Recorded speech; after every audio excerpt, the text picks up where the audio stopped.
밖으로 나올 수가 있습니다. 이해해 주시면 감사하겠습니다. 그리고 저도 이해해 드리도록 하겠습니다. 네, 여기 사진을 한번 보실까요? 이게 뭔지 혹시 추측이 가능하실까요? 네, 화장실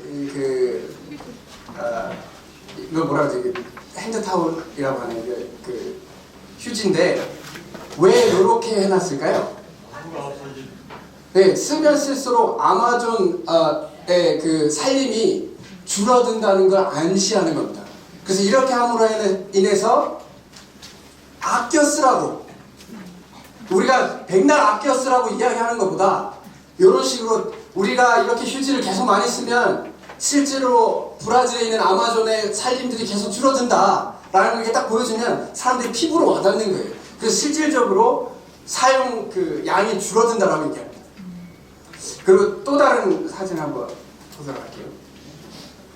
혹시 이건 뭔지 아실까요? 아마 이제 자매님께서는 잘 자매님들은 좀 모르실 수 있으세요. 네. 네. 이제 남자 화장실에 이제 소변기에 보면 요 밑에 점 같은 게 이제 파리 모양을 하고 있어요.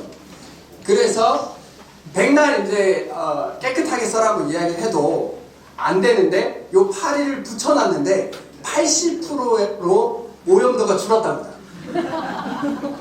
그러니까 우리가 어떤 사람이 선한 선택을 하는데 좋은 방향으로 나아가는 데 있어서 어떤 부드러운 개입을 해갈 때 우리가 말로 하는 것보다 그 사람의 행동을 변화시키는 방법들이 있다라는 거예요.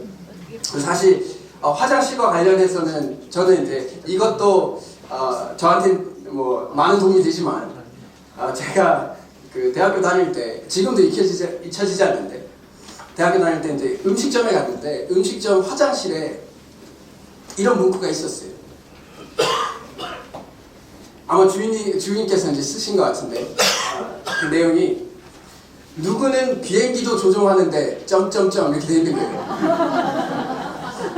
그래서 제 마음은 그래 맞다. 누구는 비행기도 조종해서 잘 착륙하고 하는데 뭐 다른 거는 더 수월하지 않나라는 생각을 했었던 것 같아요. 이런 사람들의 행동을 결정해주는 사소한 개입, 부드러운 개입에 대해서 이 개념을 소개해서 2017년 경제 노벨상을 받으신 분이 계세요. 그분이 쓰신 책이 넛지라는 책입니다. 한국에서만 한 50만 부가 팔렸어요. 전 세계적으로 155만 부 정도가 팔렸는데 한국에서 3분의 1이 팔렸어요. 그래서 이 넛지라는 개념이 뭐냐? 사람은요 어떤 행동을 하는데 두 가지 사고를 통해서 행동을 한대요. 하나는 자동 사고 시스템이라는 게 있고요. 또 다른 하나는 숙고 사고 시스템이라는 게 있어요. 그게 뭐냐면 자동 사고 시스템은 사람이 직관적으로 어떤 상황에 닥치거나 어떤 이야기를 듣거나 어떤 감정이 들었을 때 아무 생각 없이 그냥 본능적으로 생각하고 행동하는 시스템이 있다는 거예요. 예를 들어서 비행기를 타고 가다가 난기류를 만나요. 난기류를 만나게 됩니다. 그러면 비행기를 타보셔서 난기류를 겪어보신 분은 알겠지만 굉장히 두렵습니다. 그래서 사람들이 그 비행기 탄 사람들이 굉장히 두려워해요. 그게 이제 자동적으로 본능적으로 우리가 경험하는 감정이에요. 사고예요. 근데 숙고 사고 시스템은 이렇게 생각하는 겁니다. 합리적으로 생각한 후에 결정하고 이뤄가는 행동하는 사고예요. 비행기 사고가 날 확률이 얼마 된 것 같아요? 얼마 정도 될 것 같습니까? 252만 분의 1입니다. 그러니까 거의 일어나지 않아요. 거의 일어나지 않습니다. 여러분들이 벼락 맞을 확률이 얼마인 것 같아요? 56,000분의 1이에요. 여러분들 평소에 살면서 내가 벼락 맞을 것이다 라고 두려워서 살아가시지 않잖아요. 그러면 그것보다 훨씬 적은 확률인 거예요. 252만 분의 1로 비행기 사고 나는 겁니다. 그러면 난기류가 있을 때 이런 생각을 하게 되면 우리가 두려워하지 않게 되는 겁니다. 합리적으로 생각해보고 고민해보니까 내가 두려워하지 않아도 되는구나 라는 것을 생각하게 된다는 겁니다. 그래서 인간은 이 두 가지 사고체계를 가지고 살아가는데 흔히들 이 숙고 사고를 잘 하지 않는다는 겁니다. 평소에 왜냐? 사람은 귀찮기 때문에 기존에 본인에게 익숙한 것을 하기 때문에 자동 사고 시스템을 통해서 많은 결정들을 해간다는 거예요. 그 결정들을 잘 숙고 사고 시스템으로 바꿔주는 역할을 하는 게 이 넛지라는 개념입니다. 넛지가 이게 한국말로 번역을 하면 옆구리를 살짝 찔러준다는 거예요. 그래서 선한 행동을 할 생각이 없지만 이렇게 살짝 옆구리를 찔러주면서 우리가 이렇게 한번 해보자 라고 하는 개념입니다. 제가 이 책을 읽으면서 제 마음 가운데 새롭게 다가왔던 관점은 우리 역시 살면서 성경에서 말씀하고 계시는 그 말씀에 따라 살아가고자 하는 마음이 있을지라도 이 자동사고 시스템, 즉 육신적인 생각들 때문에 그냥 자연스럽게 어떤 감정이나 상황들에 부딪히면 그냥 육신이 바로 튀어나오는 거예요. 우리가 주님 안에서 어떤 행동을 해야 되고 무엇이 덕스러운지를 안단 말이죠. 성경을 통해서. 근데 그 상황에 딱 부딪히게 되면 그냥 육신적인 생각이 바로 나오는 거예요. 육신적인 행동이 바로 나오는 겁니다. 이 숙고 사고 시스템, 영적인 사고와 영적인 행동들을 할 수 있는 것은 그것을 하기 위해서는 도움이 필요하다는 거예요. 어떤 개입이 필요하다는 겁니다. 이런 부드러운 개입, 선한 개입이 필요하다는 거예요. 오늘 말씀을 통해서 우리가 주님 안에서 주님께 영광이 되고 주님을 위해서 살아간다라고 이야기할 때 우리의 본능적인 사고와 본능적인 생각과 육신적인 마음으로는 주님을 위해서 살아간다는 것은 불가능합니다. 동물은 하나님께 영광을 드릴 수가 없어요. 존귀하나 깨닫지 못하는 자는 멸망하는 짐승과 같다라는 말은 우리가 인간이지만 영적인 생각과 영적인 훈련들을 통해서 나아가지 않으면 동물과 똑같이 살아갈 수밖에 없다라는 겁니다. 오늘 말씀을 통해서 하나님께서 어떤 영적인 개입들을 통해서 하나님을 따르고 하나님의 십자가를 지고 살아가게 할 수 있는지를 볼 수 있기를 원합니다. 오늘 본문의 말씀은 누가복음 9장 28절에서 36절 말씀입니다.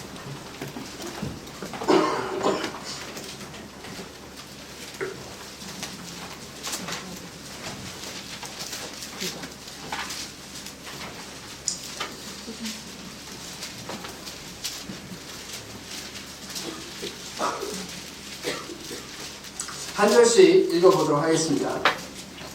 28절에서 36절까지입니다.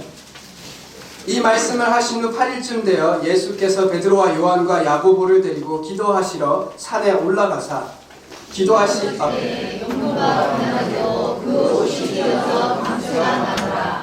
문득 두 사람이 예수와 함께 말하니 이는 모세와 엘리야라.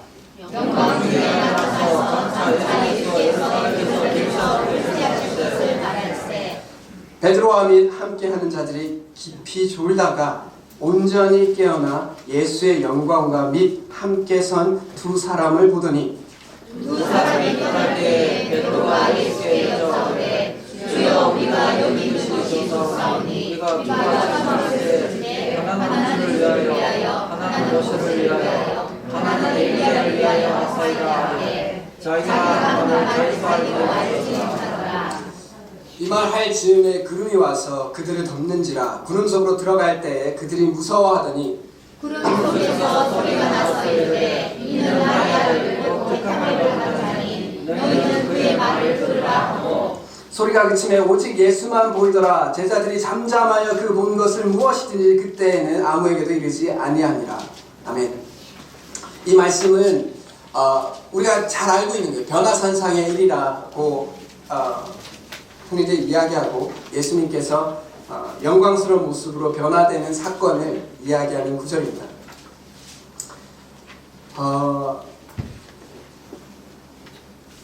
이 그림에서 보면 예수님이 계시고 모세와 엘리야가 있습니다. 누가 모세인지는 알겠죠? 지팡이 들고 있는 사람이 모세일 겁니다. 왜 모세와 엘리야일까요? 그 많은 구약의 멋진 그 선진들이 계시고 믿음의 조상들이 계신데 왜 굳이 모세와 엘리야일까요? 시사과 끝을 예고하는 겁니다. 예, 그걸 조금 다르게 한번 이야기를 해보면 모세와 엘리야는 둘 다 예수 그리스도 메시아를 예표하는 인물들입니다. 메시아를 드러낸다라고 이야기할 때 모세와 엘리야를 사용하셔서 하나님께서 그리스도께서 오시는 것을 이야기하셨어요. 그 첫 번째가 모세가 신명기에 보면 내 하나님 여호와께서 너희 가운데, 이제 지금 모세가 말하고 있는 겁니다. 내 형제 중에 너를 위하여 나와 같은 선지자 하나를 일으키시니, 여기서 말하는 이 선지자가 예수님이세요. 모세와 같은 선지자가 예수님입니다. 그것을 통해서 예수 그리스도를 예표해요. 그리고 또 다른 모습은 말라기에 보면 보라 여호와의 크고 두려운 날이 이르기 전에 내가 선지자 엘리야를 너에게 보리니. 이 엘리야의 역할은 광야에서 외치는 소리인 것처럼 결국 예수님이 오신다라는 것을 이야기해 주는 사람이에요. 그러니까 모세와 엘리야가 있다라는 것은 이 예수님이 성경에서 구약에서 그렇게 이야기하던 메시아고 그리스도라는 것을 분명하게 드러내 주시는 겁니다. 그리고 또 다르게 분별하시는 분들은 모세는 율법의 상징이고 엘리야는 예언의 상징입니다. 결국 모세가 드러나는 것은 율법의 완성이신 예수 그리스도께서 메시아께서 오시고 예언의 완성이신 예수님께서 오셨다는 거예요. 예언을 성취하고 율법이 완성되어진 그것을 예수님을 통해서 드러내는 겁니다. 그래서 이 변화산상에 왜 굳이 모세와 엘리야냐? 예수님께서 그리스도라는 것을 드러내시기 위하여 하나님께서 보여주시는 거예요. 하나님께서 영적인 개입을 하셨어요. 그 전에 말씀 보면 너희는 나를 누구냐라고 얘기했을 때 베드로가 예수님은 그리스도다라고 고백을 했어요. 그러나 온전히 예수 그리스도를 이해하지는 못했습니다. 이제 하나님께서 예수 그리스도가 초자연적인 현상을 통해서 예수님이 그리스도라는 것을 드러내고 계신 겁니다. 그래서 제자들에게 이분이 정말 그리스도라는 것을 보여주신 거예요. 영적으로 개입해 주셨습니다. 근데 문제는 뭐냐? 이들이 자고 있었어. 사람이 가장 본능적으로 반응할 때가 언제냐면 자고 있을 때입니다. 여러분들 자는 사람 깨우면 어때요? 그 사람의 밑바닥이 나옵니다. 네. 그 미국 속담에 자는 아이를 깨우지 말라는 속담이 있어요. 가장 잠을 깨우면 가장 본능적으로 반응합니다. 가장 짜증나는 모습들을 볼 수가 있어요. 그 사람의 밑바닥을 보려면 잘 자고 있는 사람 한번 깨워보십시오. 이분들이, 이 제자 이 세 명이 같이 예수님께서 기도하러 같이 올라가셨어요. 근데 이들은, '잠에 빠진 거예요. 잠들었습니다. 근데 이제 자다가 일어나 보니까 예수님이 그 영광스러운 모습으로 변해 있고 모세와 엘리야가 그 영광스러운 모습 가운데 함께 있는 거예요. 그러니까 그것을 보니까 베드로가 이렇게 얘기한 거예요. 여기가 우리가 여기 있는 거 조사하니 우리가 초막 셋을 칠 때 하나는 주를 위하여, 예수님을 위하여, 하나는 모세를 위하여, 하나는 엘리야를 위하여 하사이다 라고 얘기하고 그 다음이 중요합니다. 자기가 하는 말을 자기도 모르는 거예요. 이게 자기가 본능적으로 튀어나다 보니까, 육신적으로 이야기가 나다 보니까 이게 뭐를 의미하는지도 모르는 겁니다. 우리가 하나님을 위해서 살아가려고 할 때 우리가 예상치 못한 상황들이나 우리가 불쾌하다고 생각하는 상황들이나 우리에게 어려움이 주는 상황들이 닥쳤을 때 우리가 깨어있지 못하면 자다가 그런 상황을 만나잖아요. 이렇게 반응한다는 겁니다. 자기가 뭘 말하는지도 몰라요.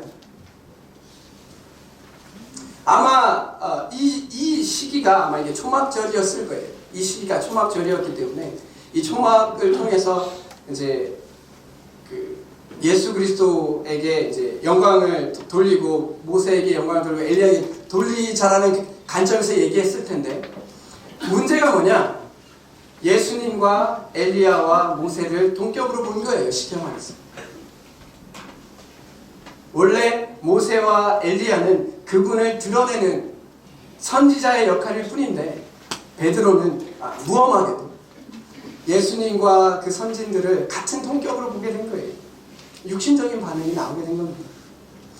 우리도 살다 보면 이렇게 깨어있지 못할 때 육신적인 반응이 나와요. 당연한 거잖아요. 저 자신부터 어떤 상황들이, 예상치 못한 상황이 들었을 때 그때 저의 본능들이 튀어나오기 시작하는 거예요. 그랬을 때 주님께 영광이 되지 못하는 것을 발견하게 됩니다. 예수님께서 뭐라고 하시지는 않지만 부드럽게 그것에 대해서 책망하세요. 내려가자. 다른 성경 구절에서는 그렇게 이야기하셨습니다. 그리고 실질로 그 곳에서 머물지 않고 내려오시게 됩니다. 결국 하나님께서 우리에게 원하시는 것은 본능적으로 살아가는 것이 아니라 우리의 육신적인 생각과 감정과 사고들로 살아가는 것이 아니라 깨어있음으로 성숙하고 영적인 반응들을 하며 살아갈 수 있기를 원하세요. 어린아이와 어른, 성숙하지 않는 것과 성숙의 차이점이 뭘까요? 어린아이들은 자신의 감정을 그대로 드러냅니다. 자신의 불편함을 그대로 드러내요. 자신의 욕망을 그대로 드러냅니다. 그러나 어른이 되어갈수록, 성숙해져 갈수록 우리는 내 마음 가운데 이런 욕망이 있고 이런 불편함이 있고 이런 속상함이 있지만 이것이 주님의 영광과 공익과 다른 사람의 덕을 위해서 이것을 통제해가는 거예요. 훈련되어져 가고 고민해보고 이렇게 하는 것이 맞는가? 라고 살아가게 됩니다. 그것이 우리가 주님을 닮아가는 과정입니다. 우리가 다 성숙하길 원합니다. 나이가 들어가면서 어른이 되길 원해요. 그 과정은 그냥 우리가 본능적으로 반응할 때는 절대 그렇게 될 수 없습니다. 절대 그렇게 될 수 없어요. 오늘 이 말씀을 통해서 두 가지 영적인 개입이 필요하다는 겁니다. 첫 번째는 이 말씀 가운데 분명히 이야기해 주고 계세요.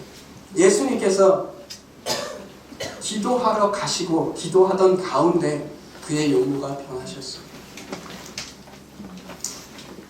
우리가 기도할 때 우리의 영적인 마음이 변해갑니다. 우리의 육신적인 생각이 영적인 마음으로 변해가요. 기도는요, 우리의 필요를 구하는 것도 기도이지만 그것보다 더 중요한 것은, 그리고 본질적인 것은 내가 하나님의 마음과 같아지냐는 겁니다. 우리의 기도는 복을 구하는 것과는 다른 개념입니다.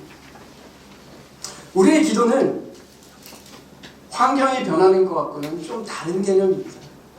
우리 자신이 영적인 반응들을 할 수 있게 준비되어져 가는 과정입니다. 교회에서 어떤 일들을 해가고 결정해가고 또한 교회에서 섬겨가고 또 교회에서 어떤 관계를 맺어갈 때 우리가 기도 없이 어떤 관계와 결정과 섬김을 해가다 보면 내 육신이 드러날 수밖에 없습니다. 당연한 거예요.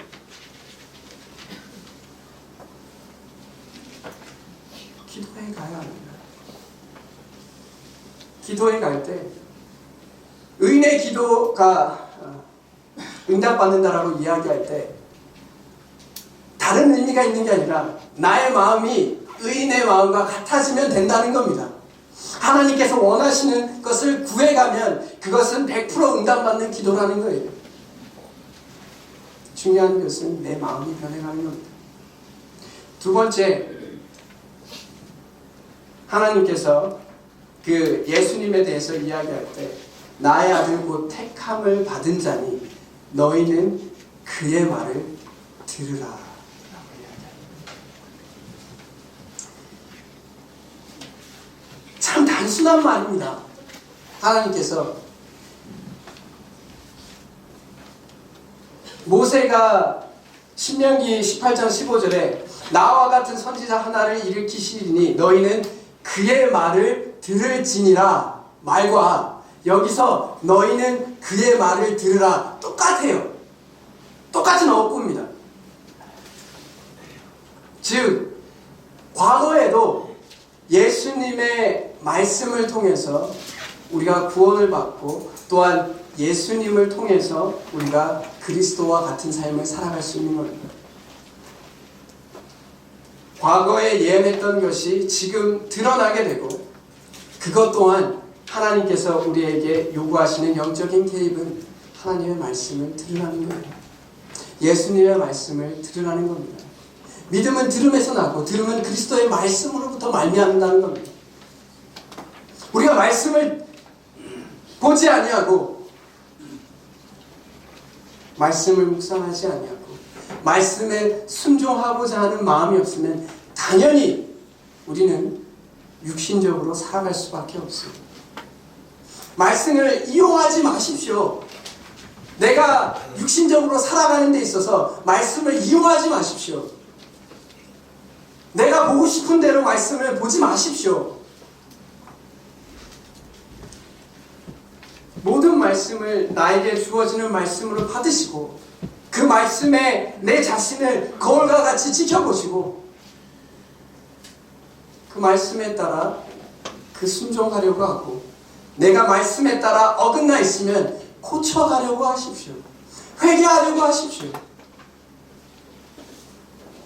그것이 존귀한 자처럼 살아가는 비결입니다. 육신적으로 살아가지 않는 비결입니다. 영적인 반응들을 해가고 성숙해져가고 하나님을 닮아가고 신앙 가운데 어른이 되어가는 과정입니다. 단순합니다. 우리의 마음 가운데 불편함이 있고요. 우리 가운데 불평이 있고 마음에 평안이 없잖아요. 고민해 보십시오. 내가 기도하고 있고 말씀을 보고 있는지를 한번 물어보십시오. 십중 팔구 그렇지 않기 때문에 그렇습니다. 아닌가요? 그리스도 안에서 정말 주님께 영광이 되고 즐겁고 평안하고 그리고 그 하나님과의 사랑과 이웃과의 사랑이 조화돼서 균형되어지게 살아갈 수 있는 삶은 결국 기도와 말씀 가운데 살아갈 때 가능합니다. 이런 영적인 개입이 없이는 결국 우리는 그리스도를 닮아갈 수 없어요. 인디안 속담에 이런 말이 있습니다. 인디안 이야기 중에 추장이 이제 한 소년에게 이렇게 이야기합니다. 소년아, 너의 마음에는 두 마리의 늑대가 있다. 한 마리 늑대는 악한 늑대고 그 악한 늑대는 분노와 미움과 죄를 행하는 늑대다.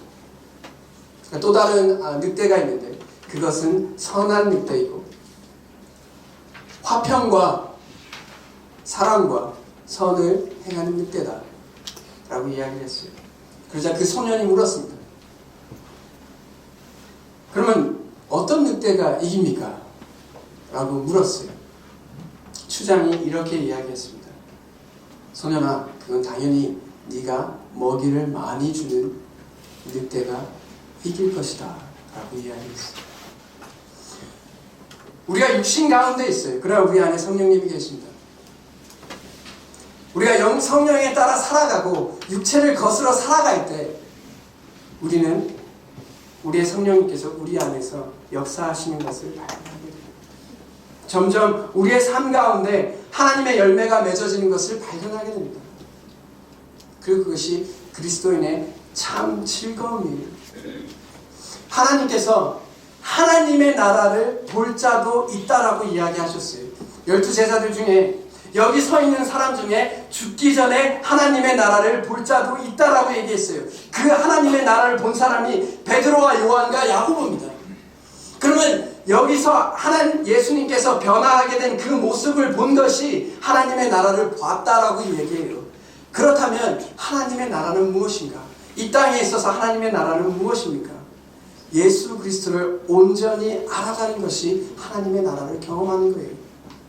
베드로와 요한과 야고보는 참 은혜되게도 예수님의 본 모습을, 영적인 그 모습을 볼 수 있는 은혜를 가졌어요. 온전히 하나님을 경험하게 됐어요. 예수님을 깊이 알아가게 됐어요. 하나님의 나라를 경험하게 된 겁니다. 우리 역시 하나님의 나라를 경험하고 살아가고 싶다면 이 땅에서의 삶이 천국에 걷는 그 걸음처럼 살아가고 싶다면 예수 그리스도를 더 깊이 알아가는 겁니다. 예수 그리스도를 더 깊이 알아가는 방법은 기도와 말씀을 통해서 갑니다. 예수님을 알아가고 그분의 마음처럼 마음을 품고 그분이 원하시는 것처럼 순종하고 행동할 수 있는 그 삶은 기도와 말씀을 통해서 가능합니다. 우리 모두가 대구 중부교회가 2020년 육신적인 반응으로 살아가는 자들이 아니라 영적인 반응과 영적인 사고와 영적인 행동을 통해서 살아감으로 그리스도 안에 영광이 되며 서로에게 덕이 될 수 있는 저희들이 될 수 있기를 간절히 원합니다. 다 같이 기도하겠습니다. 하나님 아버지 은혜를 참